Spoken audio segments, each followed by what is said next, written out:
debt. I watched inflation grow under their fiscal policies. We've got to get our house in order. So the one thing I will tell you as Republicans, we will always protect Medicare and Social Security. We will protect that for the next generation going forward. But we are going to scrutinize every single dollar spent. It's the right, it's the hardworking taxpayer that actually pays it, and we want to make sure it's spent wisely and not the way the Democrats have spent. On inflation, Yes, thank ma'am. you. I want to ask, so there's been some interest among some of your rank-and-file Republicans to possibly introduce a resolution to expunge one of former President Trump's impeachments, or possibly both. What do you think of that? Is that something that you would be supportive of? I'd have to look when you find that the final information that the Russia document was all a lie. When you watch what went through, I'd understand why members would want to bring that forward. Our first priority is to get our economy back on track, secure our borders,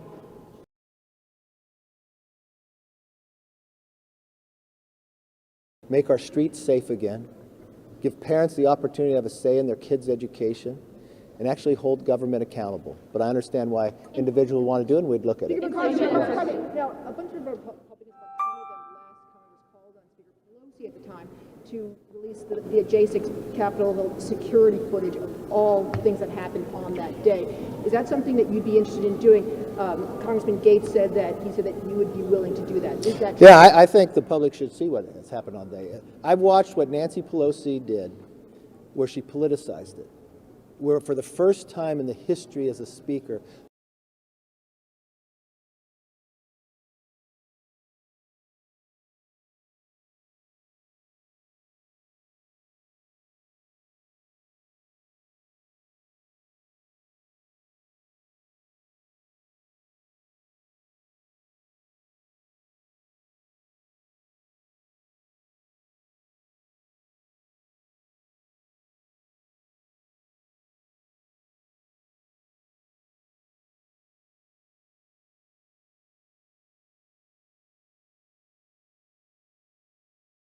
the American public should actually see all what happened instead of a report that's written for a political basis. And I think the answer. We're looking through that. I want to be very thoughtful about it, but yes, I'm engaged to do It would that. be equal treatment. Yes, ma'am. Thank you, sir. On the debt ceiling, can you guarantee that Republicans will provide votes necessary to raise the debt ceiling and avoid? Look, we want to make sure we don't want to put any fiscal problems to our economy, and we won't. But fiscal problems would be continuing to do business as usual.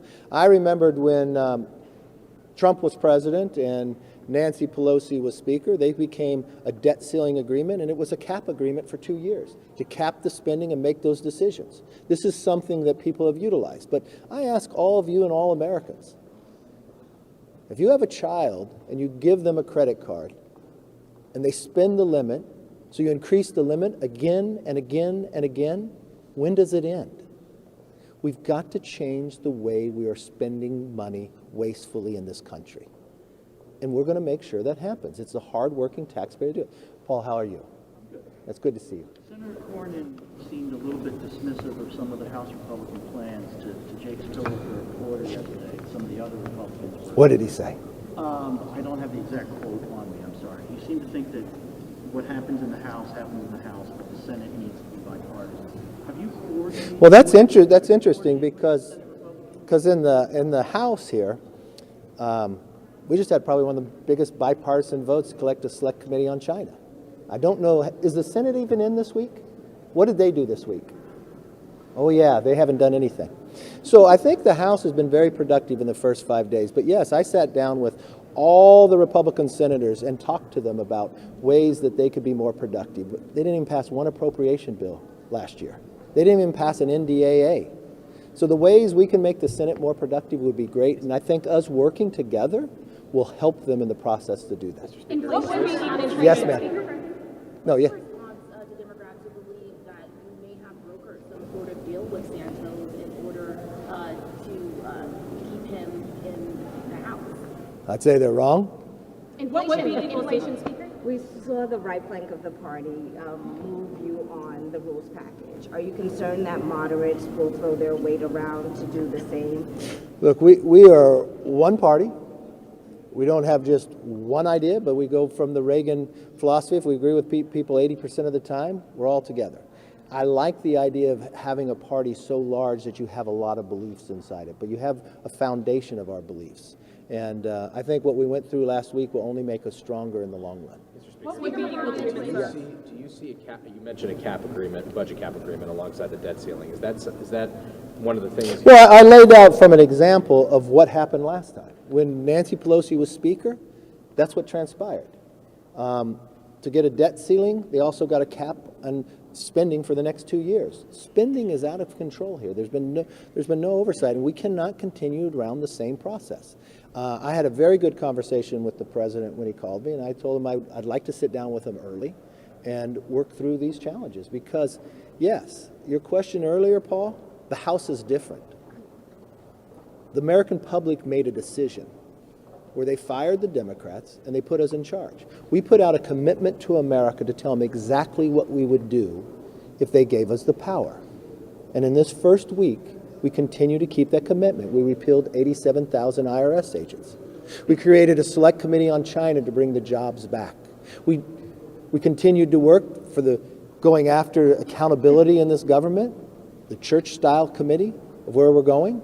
We just stopped the raid of our petroleum reserve, so it won't be sold to China anymore. We continue to keep our promises, and you'll watch it week after week after week. Is there any way that we can clean debt ceiling? Yes, ma'am.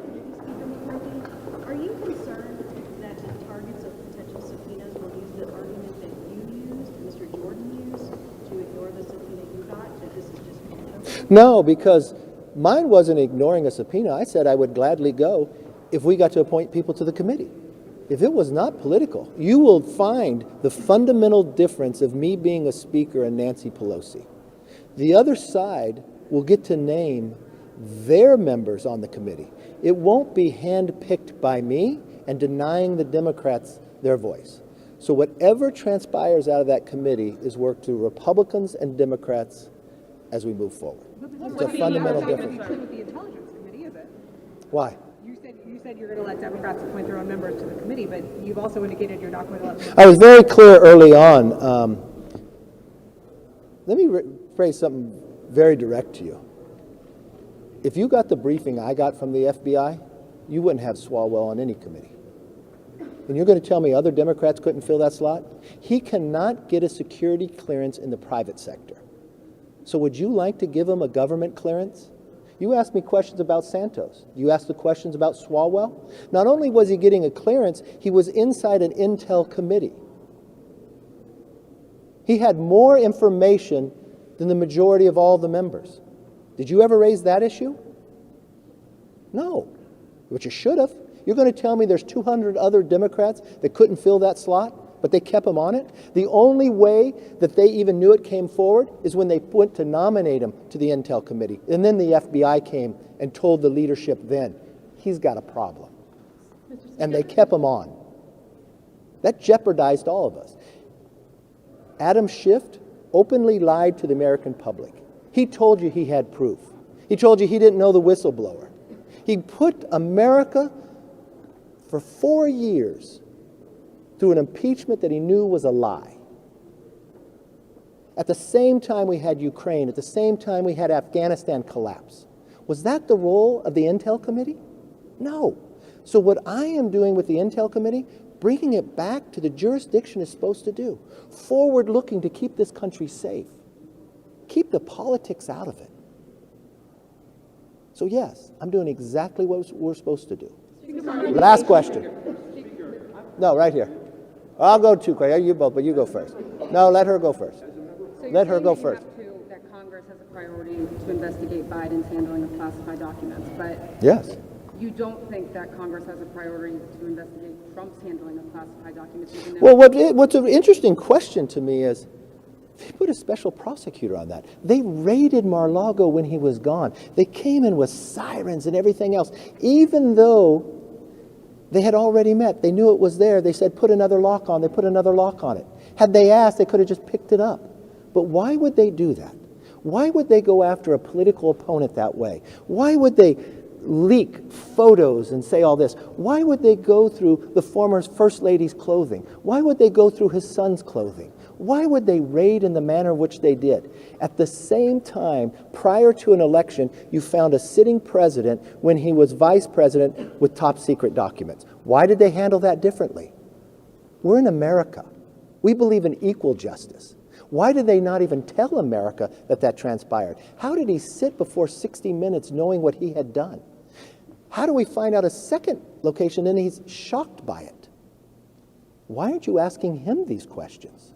Why doesn't he come forth to the American public?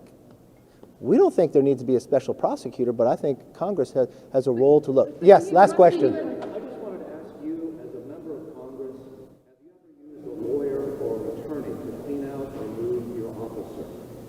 A lawyer or attorney to clean up. I have a lawyer.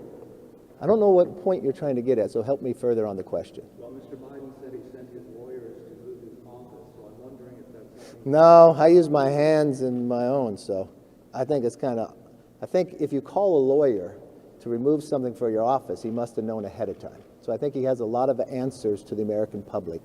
The good thing about that is the American public has a Congress that can get the answers. Thank you all. I hope you have a great weekend.